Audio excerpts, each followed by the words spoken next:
Die 2021er Modelle von Rotwild sind eingetroffen mit Brose-Motor, ein ganz großer Kfz-Zulieferer aus Deutschland, aus Berlin. Und ja, da wird dieser Motor gebaut. Das gibt es auch nicht erst seit gestern, sondern Brose-Motoren gibt es schon sehr lange. Und jetzt hat Kai Gimmler aus dem schönen Saarland auch Brose im Programm. Grüß dich, Kai. Genau, hi Sven. Ja, hast richtig erwähnt. Wir hatten ja schon für 2020 entschieden, dass wir bei uns halt nur noch E-Bikes machen und möchten uns dann halt auch, was die Motoren angeht, breit aufstellen. Sprich, alle etablierten Systeme möchten unseren Kunden anbieten können. Und so ging die Suche noch los nach einem Hersteller mit Brose-Motor, aber eigentlich kamen wir zu einem Ergebnis, was vorher schon klar war, und sind dann bei den Jungs von Rotwild in Dieburg gelandet. So ist es ja. Das ist ein Kleinserienhersteller, also keine Millionen von Fahrrädern, sondern ganz ausgewählt. Schlägt sich auch ein bisschen im Preis nieder. Das hier, das RX, ist schon ein bisschen härter. Ja, also sagen wir, die haben ja im Fully-Bereich dann 3 Fahrzeugklassen. Das ist RC, RX und RE. Unterscheidet sich grundsätzlich durch die Federwege und durch den Einsatzbereich. Bei dem RX hier sind wir im All-Mountain-Bereich mit 150 mm vorne und hinten und einer Fox 36 an der Front. Das RE, was wir im nächsten nehmen, das hat dann nochmal die dickere Gabel, aber zu dem Rad kommen wir später zu sprechen. Und auch hier siehst du einfach wieder die schönen Details, also einfach der Schmalz, der hier im Rahmen drin steckt. Ja? Was? Der was? Der Hirnschmalz. Okay. So sagt man doch, oder? Ja, Kennt man wenn das ich deutschlandweit? Doch, ja, Hirnschmalz, aber der Schmalz, der im Rahmen liegt. Wir zeigen gleich mal, wir nehmen mal den Akku auseinander, dass man mal sieht, wie schön das Ganze gefertigt ist. Der komplette Rahmen aus Carbon, aber nicht nur der Rahmen. Also es ist grundsätzlich der gesamte Rahmen aus Carbon und auch der Hinterbau aus Carbon. Also wir haben wirklich ein Vollcarbon-Chassis. Und du hast vorhin beim Rad gesagt, es wirkt eigentlich zum ersten ein bisschen unscheinbar, aber guck dir die Details an. Also du musst sehen, wir haben hier vorne im Steuerkopf doppelwandiges Carbon. Daran integriert sind dann hier dann auch die innenliegenden Züge, also alles mit einzelnen Zugkanälen, damit alles sauber verlegt ist. Wir haben bei Rotwild obligatorisch immer den sogenannten echten Viergelenker. Das heißt, dieses Gelenk sitzt also vor diesem Ausfallende. Ist das sonst nicht so? Ja, es gibt verschiedene Hinterbaukonzepte. Es gibt den sogenannten abgestützten Eingelenker. Da sitzt dieses Gelenk dann oft hier oben. Und das würde bedeuten, dass sich die Hinterradachse in einer Kreisbahn um dieses Hauptschwingenlager dreht. Ja? Also jetzt so eine Raderhebungskurve, einfach eine Kreisbahn. Dadurch, dass das Gelenk hier sitzt, haben wir hier diese Bewegung in der Kreisbahn um das Hauptschwingenlager und hier eine frei berechnete Raderhebungskurve. Aha. Ist jetzt ein bisschen Philosophiefrage. Der eine Hersteller macht so und so. Du kannst vieles gut konstruieren. Aber der echte Viergelenker ist natürlich auch irgendwo ein bisschen aufwendiger. Der gute alte, echte Viergelenker. Das Genau. heißt, man merkt schon, dass du Zweiradmechaniker-Meister bist. Sogenannte Horstlink. Ja. Nach dem Horst Leitner benannt. Echt? Ja, das heißt Horstlink. Willst du mich jetzt nicht hier verkacken, oder? Doch, natürlich. Nee, ist ja tatsächlich so.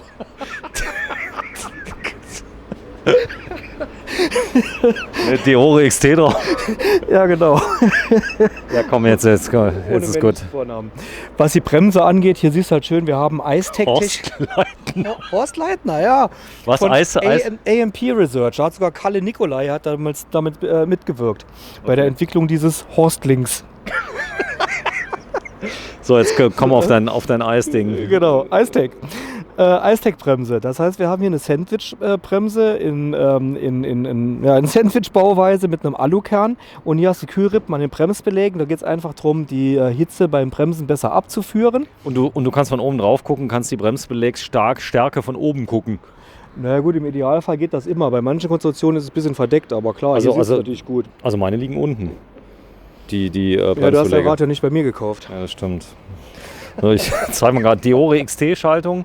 Ja, schöne Laufräder, DT Swiss. Irgendwie liebt Rotwild DT Swiss. Ja, genau. Wir haben also Laufradseite haben wir hier immer DT Swiss. Man muss aber dazu sagen, DT Swiss hat da auch wirklich einen guten Job gemacht und haben relativ frühzeitig E-Bike-spezifische Laufräder auf den Markt gebracht. Weil man muss einfach sehen, die Laufräder sind beim E-Bike wirklich stark belastet, sowohl was den Speichenzug auf der Antriebsseite angeht, dann aber auch freilaufmäßig. Ja. Der Freilauf, die Sperrklinken, müsst ihr die Kraft vom Motor wegstecken. Und da ist DT Swiss also ganz konsequent hingegangen und hat die Laufradsätze alle, das steht dann auch hier drauf, auf Hybrid. Auf Hybrid sozusagen. Hybrid? Okay, praktisch E-Bike. Genau, das sind also die Laufradsätze für die stärker beanspruchten E-Bikes. Ne? Okay, verstanden. Das heißt, also ich habe ja noch keinen, ich habe ja auch einen DT Swiss, aber steht noch nicht Hybrid drauf. Zum Glück hat es mich ausgehalten bisher. Aber Ja, das aber ist jetzt so- auch zertifiziert. So über die Menge gesehen hatten wir dann in den letzten Jahren doch schon Schon ein oft paar Probleme. kaputte. Ne? Weil klar, weil viele Fahrradkomponenten, die fürs normale Fahrrad entwickelt wurden, die Kräfte beim E-Bike einfach nicht aushalten. Ich meine, guck mal, wir haben hier einen Motor drin. Wir reden von 90 Newtonmeter Drehmoment. Weißt du, wie viel das ist? Und das muss alles, die Mechanik, die eigentlich schon mal für das normale Fahrrad entwickelt war, soll das aushalten. Geht natürlich nicht auf ewig gut. So, der Motor ist perfekt integriert, der ist wunderschön. Er ist nämlich gar nicht mehr zu sehen. Nee, also ich meine, klar, da hast halt hier schon optisch ein bisschen diese Verdickung, aber wenn du das Rad so ein bisschen von der Seite siehst, du kommst fast drauf, dass es ein E-Bike ist. Warte, ich zeig's mal gerade, dass wir es mal komplett sehen. Alles Vollcarbon. Vollcarbon, sagt er. Außer die Abdeckplatten, die sind bewusst aus Aluminium gehalten zur Kühlung des Motors. Das schwarze ist Aluminium hier. Richtig, genau. Okay, verstanden. Ja, hol's noch mal runter, das Fahrrad. Dann zeigen wir mal von unten, wie das Ganze aussieht. Denn wer die Brose-Motoren noch nicht kennt, also Brose wirklich einer der ganz großen Hersteller aus dem Automotive-Bereich. Und ja, die Integration ist perfekt. Das heißt, da ist nichts draufgeflanscht. Das ist wie aus einem Guss. Wie aus einem Guss, ne? Und das gibt halt einfach auch die Carbon-Rahmenfertigung her, dass du das halt so schön machen kannst. Wow, ich bin ganz angeflasht. Denn Zum Akku noch mal kurz zu sagen, also wir haben hier obligatorischen 750 Wattstunden Akku drin, was wirklich fast konkurrenzlos groß ist. Es gibt ein Schnellladegerät mit 10 Ampere, serienmäßig sind 4,5er dabei und da hast du eine Ladezeit von nur 2 Stunden. hier steht das Carbon auf dem Akku. Das heißt, auch die Schale unten ist aus Carbon. Richtig, genau. Das ist ab dem mittleren Modell, hast du dann ab dem Pro hast du diese Carbonabdeckung drauf statt normalem Kunststoff. Ich zeige dich mal gerade so, dass man mal sieht. Das ist Kais typische Haltung, denn tatsächlich ist es so, als Fahrradhändler fährst du die Fahrräder so durch den Laden durch, oder? Ach so, ja. Nee, ist wirklich so, oder? Ja, klar. Das heißt, wenn du irgendwie da fährst, kriegst du natürlich dann irgendwann eine Übung rein, ne? ja, kriegst du Übung rein. Vielleicht sollte man auf die Sattelstütze nochmal zu sprechen kommen. Ja, zeig mal.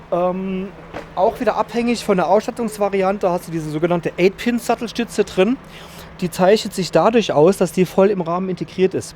Das heißt, die benutzt sozusagen den Rahmen als Hülle für die Mechanik. Das heißt, du siehst hier also nur noch das Standrohr sozusagen. Und ist in 6 mm Schritten ist dies absenkbar. Und jetzt kommt das richtig Geile. Wer aufmerksam ist, der fragt sich jetzt natürlich, okay, wie stelle ich denn da auf die Beinlänge ein? Ganz einfach, da hast du hier einen Hebel. Warte, du bist zu schnell. Jetzt nochmal. Also hier haben wir einen Hebel. Ja. Und jetzt kann ich sozusagen auf meine Beinlänge einstellen, verriegel nochmal. Das war's. Und das war's. Und jetzt senkt die Sattelstütze halt nur in diesem Bereich ab. Ah, okay. Okay, das heißt auch, wenn ich das Fahrrad mal verleihe zum Beispiel, das wird öfter mal vorkommen am Campingplatz, Zum Beispiel. dann kann man es einfach einstellen. Genau, kannst einfach einstellen und es hat noch weitere Vorteile. Gegenüber vielen hydraulischen Sattelstützen, die kannst du, wenn abgesenkt ist, nicht am Sattel anheben, dann fahren die immer aus. Also hier kannst du das Rad tatsächlich in eingefallenem Zustand anheben. Und dadurch, dass die hydraulische Betätigung fehlt, ist das Ganze natürlich auch einfach wartungsärmer. Also im Grunde genommen, ich habe ja auch eine Sattelstütze mit so Pins, die rausfahren. Die hat 3 Positionen. Die hier hat dann im 6 mm Takt N-Position, Genau. keine Hydraulik. Es ist halt so, wenn du eine hydraulische Sattelstütze gewohnt bist, die stufenlos einfedert, gibt es bei manchen Herstellern, mit diesen 3 Positionen ist sie schwer dran zu gewöhnen. Also ich persönlich mag es nicht. Ja, es ist halt so, sie geht halt einfach nicht kaputt. Das ist der Genau. weitere Vorteil. Ja, haben wir hier aber auch. Ne? Also auch hier, ich muss sagen, wir hatten ja das Testrad gehabt. Mich hat es am Anfang ein bisschen gestört, weil ich das mit diesen Rastungen nicht gewohnt bin. Aber nochmal, wir reden hier von 6 mm Schritten. Ja? Also da gewöhnt man sich sehr schnell dran. Ich habe es nach der zweiten Fahrt nicht mehr gemerkt. So, wir kommen mal gerade aufs Display. Also allein die Geometrie von oben, ich zeig's mal gerade. Selbst der Lenker ist rotwild. Das Genau. heißt, warte, wenn man gerade stillhält, dann zeige ich mal gerade das Logo hier vorne drauf. Der Lenker ist rotwild und da hast halt hier, sagen wir, dieses brachial dicke Oberrohr, was von oben, also wirklich wie so ein Cobra-Kopf richtig dickwandig ist. Jetzt gehen wir mal zur Seite und vom Seitenprofil her nur ganz dünn. Ist auch so ein Detail der Machart, also ich finde es einfach geil. gut, Preis von dem? Wo sind wir hier? Da sind wir jetzt hier beim Pro-Modell, da sind wir jetzt bei 8.499. Ja, wenn Sie mal schlappe 8.499 € zu viel haben, dann...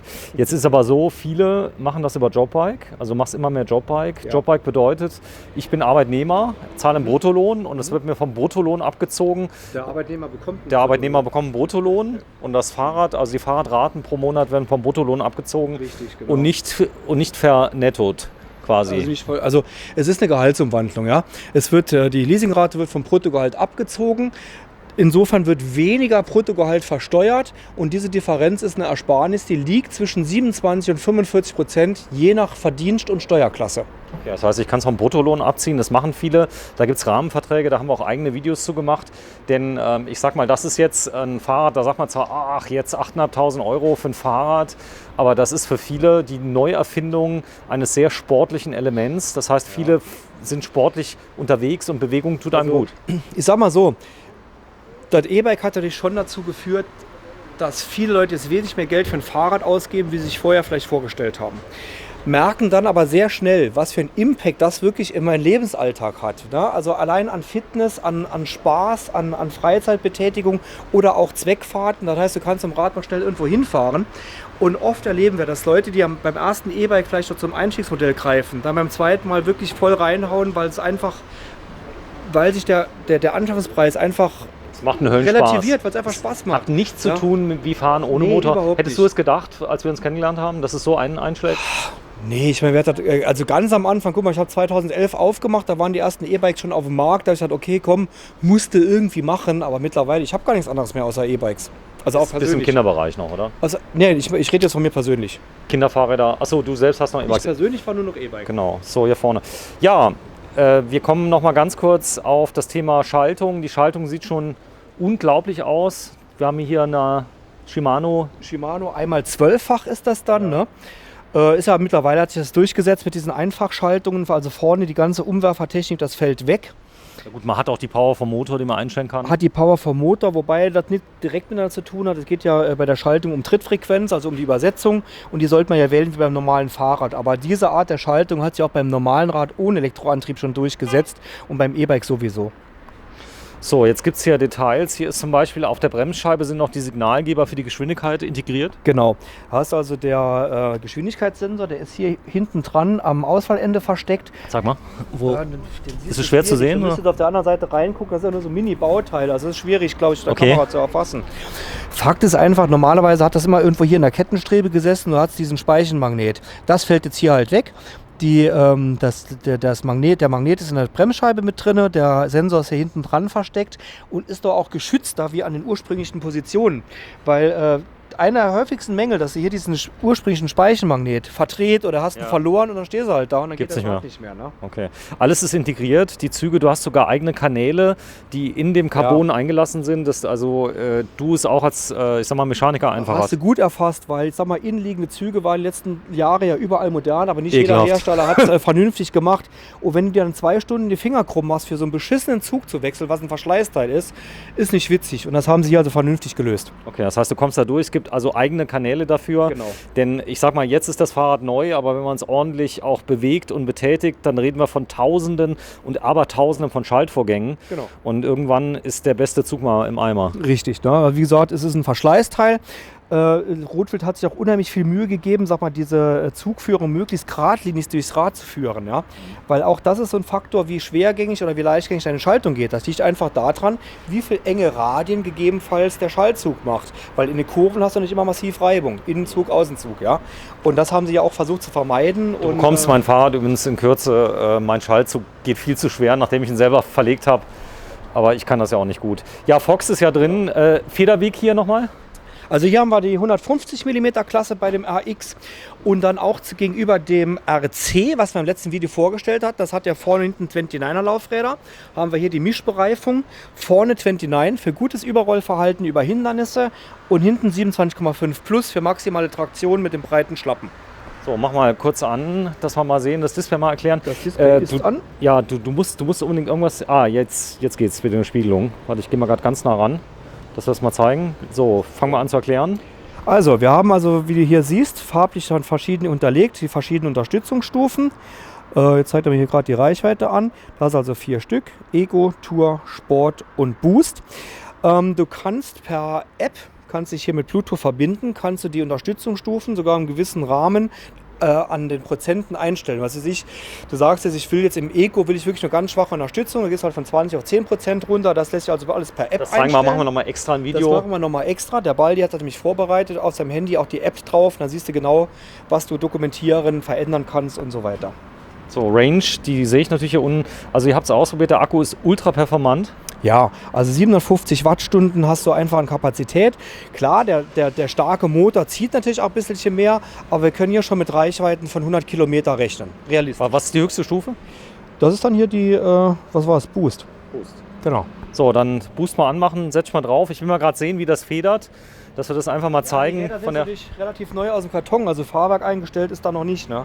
Ja, ist okay. Es geht nur darum, dass wir einfach mal zeigen, wie hier hinten das Parallelogramm einfedert. Nimm mal dein Bein weg. Gut, der ist jetzt hier so straff. Warte mal gerade. Er macht den mal ein bisschen weicher. So. Ah ja. Hier siehst du es jetzt? Ja, ich sehe es.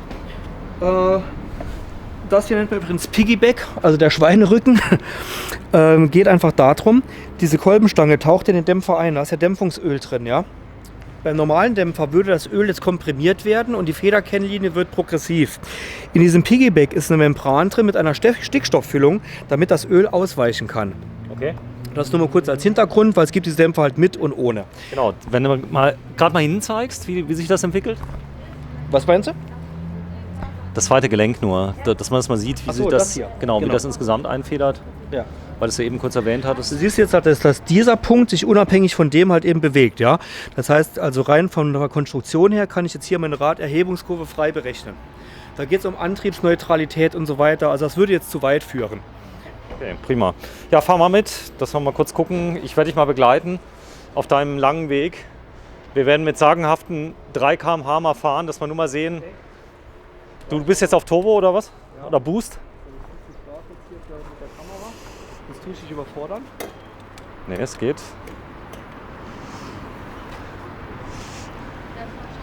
Und was halt mir jetzt persönlich direkt auffällt, du hast einfach das Rad, da bin ich natürlich da mal durch meine Herkunft aus dem Downhill-Bereich, was Geometrie und Handling vom Rad angeht. Hier fühle ich mich direkt zu Hause und normalerweise muss ich mein Rad immer erst so hinbauen, dass es passt. Das Rotwild passt von vornherein. Du willst das Fahrrad ja auch nur verkaufen, so ist es ja. Oder nee, stimmt das wirklich? Gemeint. Warum? Ich meine, ist ja immer, jeder ist von den Proportionen unterschiedlich und auch von den Einsatzbereichen her. Für mich passt das hier perfekt. L ist gut für dich? Naja, ich fahre beim Rotwild dann tatsächlich ein M. Genau, so ist ich bin 1,76. Würde aber jetzt gehen, das L, also jetzt ja, ich bin gerade so zwischen den Größen. Mein vorangegangenes, das Ghost war tatsächlich ein L, aber hier fahre ich ein M. Deine Größe? 1,76. So, und du bist auch ungefähr normal gebaut, sag ich mal. Dein Oberkörper ist ein bisschen länger als normal, oder? Total normal. Völlig normal. Was ist bei mir komisch? Sehr schön. Ja, ihr könnt ihr servitieren. Gab es da eine Schulung oder ist das einfach? Die kommt jetzt noch. Kommt jetzt? Ja, also wir haben sowohl meine Jungs im Verkauf als auch die Mechaniker, die gehen noch auf Rotwild-Schulung. Die sind aber jetzt halt erst im Januar. Ja, das Rotwild. Richtig cool. Also es macht dir Spaß, du hast schon einige verkauft? Ja, also eigentlich 30% der vorgeordneten Räder sind praktisch schon weg. Naja, 3 von 10. Ja gut, ich meine, du hast es erst seit 2 Wochen, glaube ich. Also genau, offiziell. Wir haben es weder bis jetzt offiziell bekannt gegeben, noch sonst was und trotzdem sind schon Räder weg. Also ich war ganz erstaunt, weil ich meine, ist ja doch schon jetzt nicht gerade das Rad, was sie jetzt 100 Mal am Tag verkauft. Ja, so ist es. Ja, die Leute fragen sowieso schon bundesweit bei dir an. Wir machen tolle Videos, erklären das ein bisschen. Man kann das Rad hier Probe fahren. Du hast einen ganz großen, ich sag mal, Privatparkplatz, wo man fahren kann. Ja. Man kann hier kostenlos parken, aber wichtig ist Probe fahren. Richtig. Also es gibt 2 Möglichkeiten. Wir haben natürlich grundsätzlich, kannst du alle Räder, die bei uns im Shop stehen, kannst dich draufsetzen und kannst hier am Parkplatz eine Proberunde drehen. Aber sagen wir jetzt gerade bei so einem Produkt hier, wir haben also auch echte Testräder, die man sich dann ausleihen kann und auch mal am Wochenende mitnehmen kann. Bei konkreter Kaufabsicht. Ja, das RX 750 Modelljahr 2021. Wir sind in Buß. Das liegt im Saarland zwischen Luxemburg und Saarbrücken, kann man sagen. Ja, okay, zwischen Saarlouis und Saarbrücken hätte ich jetzt gesagt. Ja, für Leute, die jetzt nicht wissen, wo Saarland ist. Saarland ist, okay. So, und da vorne ist dein Laden. Die Leute kommen mittlerweile aus ganz Deutschland hierher. Du hast einen ganz großen Laden innen und wir sind tatsächlich im EKC in Buß. Die Öffnungszeiten dienstags bis samstags von 10 bis um 18 Uhr. Das hier ist auch eine verkaufte Sendung. Das heißt, der Kai hat mir unglaublich viel Geld gegeben dafür, dass ich Werbung mache für ihn. Wir machen das jetzt schon wie viele Jahre? 5? Kann das sein? Es können auch nur 4 sein. Aber auf jeden Fall machen es schon eine ganze Zeit und du hast dich massiv entwickelt, muss man sagen. Du konntest hier so ein bisschen deinen Traum ausleben, dadurch, dass wir fahren mal kurz rein, dann zeigen wir mal den Laden. Denn auch die Werkstatt hast du jetzt stark vergrößert, hast eigene Leute in der Werkstatt einstellen können. Raum ist ein großes Thema, was ganz wichtig ist, Parkplätze. Ja, Parkplätze war, sagen wir jetzt gerade vorher wirklich unser größtes Problem, weil müssen wir sehen, klar, wir haben jetzt viele Kundschaft, die natürlich auch zur Reparaturen mit E-Bikes zu uns kommen und die haben die halt meistens hinten auf dem Träger drauf. Genau, du darfst einmal um einen Block fahren, ich werde dich mal vorne entgegennehmen. Hier vorne sind noch die anderen Rotwilder, die wir haben. Wir werden jetzt gleich noch das schöne Rote werden wir noch zeigen, was hier ist. Das ist das RE 750 und das RE 750 ist dann quasi in ungefähr in der Mitte zwischen den beiden? Zwischen dem RX und dem... Nee, sagen wir vom Einsatzbereich und vom Federweg haben wir bei dem RE die längsten Federwege. Das ist halt das Enduro, das ist All Mountain und hier hast du sozusagen das Tourenfully als RC. Gut, ich habe es verstanden. Also hier steht das RC 750, da ist es. Dann haben wir so, dann hier das All Mountain, das heißt, das kann ich überall einsetzen. Genau, das ist so die eierlegende Wollmilchsau. Und wenn es nochmal bergablastiger willst, mit noch mehr Federwegsreserven, gehst du auf das RE. Preis vom RE? Ja, auch je nach Ausstattungsvariante. Hier steht es auch wieder als Pro, da bist du dann bei... 7000, sehe ich gerade. Dann sind, das ist das Core-Modell, das ist das Einstiegsmodell. Genau. Okay, das werden wir jetzt gleich mal kurz zeigen. Ja, das ist dein Laden. Mittlerweile ist wirklich viel los. Du hast eine riesen Werkstatt hinten drin, die können wir vielleicht mal kurz zeigen. Können wir gerne mal zeigen. Da haben wir auch in Werkzeug und natürlich die ganze Ergonomie für die Mitarbeiter haben wir richtig investiert. Das war mir auch wichtig. Und für unsere Kunden natürlich klar, viel Platz, auch die Möglichkeit hier im Laden mal eine Probefahrt zu machen, wenn es draußen mal richtig beschissen sein sollte. Ja, das ist auch gut so. Denn davon ist ein Meisterbrief. Du bist tatsächlich Kfz-Mechanikermeister und darfst diesen Titel auch führen für Zweirad. Kfz, habe ich Kfz gesagt? Das Kfz gesagt, ja. Ist ja auch ein Kraftfahrzeug, je nachdem. Ja. Im weitesten Sinne. Gut. Und das ist die Werkstatt. Das ist die Werkstatt, ist jetzt nicht aufgeräumt. Wir haben mal ganz kurz mal gut, es ist halt ein Arbeitsplatz, ne? Also der wird dann abends aufgeräumt. So ist es. Aber und natürlich, jetzt muss man natürlich noch sagen, es sieht sehr zerpflückt aus, aber nach der Saison kein Wunder. Wir haben ja auch nur noch weggeholzt und jetzt über die Off-Season, sofern es mal ein bisschen ruhiger werden sollte, wird noch mal komplett geräumt. Aber ich glaube, auch so ist es noch annehmbar. Ja, absolut. Absolut. Also wichtig ist der Tageslicht. Du hast eine eigene Warnannahme, die jetzt nicht mehr den Verkauf stört, wo die Räder durchlaufen. Du hast, glaube 400 Parkplätze. Ich habe sie nicht gezählt, aber hunderte von Parkplätzen. Ja. Und du hast geniale Öffnungszeiten, nämlich dienstags bis samstags 10 bis 18 Uhr. Hat sich das gelohnt, samstags bis um 6 aufzumachen? Ja, absolut. Wir sind der einzige Fahrradhändler. Und ich sag mal, war vorher so, wir hatten dann zwar die ganze... Der einzige reine Fahrradhändler. So. Ja, ist ja noch okay, der blaue noch. Richtig, okay. Nee, ich sag mal, jetzt unter den kleineren Fachhändlern sind wir die einzigen, die samstags so lange offen haben. Und montags haben wir dann geschlossen, was für uns einfach den Vorteil hat, wir haben dann erstens mal für uns persönlich auch mal 2 Tage zu und können montags auch aufarbeiten. Und das ist für die Kunden einfacher zu merken, wie statt vorher mittwochs und samstags halbtags. Also muss ich sagen, waren die besten Öffnungszeiten, die wir bis jetzt hatten. Und die ziehen wir jetzt auch schon seit ein paar Jahren so durch. Ja, vielen Dank. Paid Content, ihr bezahlt uns dafür, dass wir die Videos machen. Ganz wichtiges Thema ist ja auch die Entwicklung. Ich gemacht, dass ich mal zurückbuche. Wie, du buchst zurück? Ich buche zurück, natürlich. Warte, ich mach die Kamera aus. Tschüss Kai.